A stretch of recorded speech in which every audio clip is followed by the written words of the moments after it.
বাপ মার দোয়া মানে একটা জাদু, একটা আমার দোয়া সবসময় থাকে। আমি ফোন দিলে আমি প্রত্যেকদিন একবার হলে ফোন দিই, প্রত্যেকদিন ফোন দিয়ে জিজ্ঞাসা করুন আমার জন্য দোয়া করেন।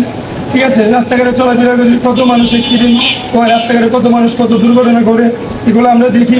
তাই আমার আম্মু ফোন দিলে বলে যে তুমি খেয়াল করে রাস্তাঘাটে চলবা, সবসময় আমার দোয়া তোমার লগে থাকে। খালি আমার না, আমার 5টা ছেলে আছে, সবার কাছে আমার দোয়া থাকে সবসময়। এরপরে তোমরা খুব সুন্দর করে চলবা, সতর্ক চলবা, সাবধানে চলবা, চলাফেরা কারো কোনো ক্ষতি করবে না, কারো কোনো নষ্ট করবে না, আর অন্য রোগ মারবে না।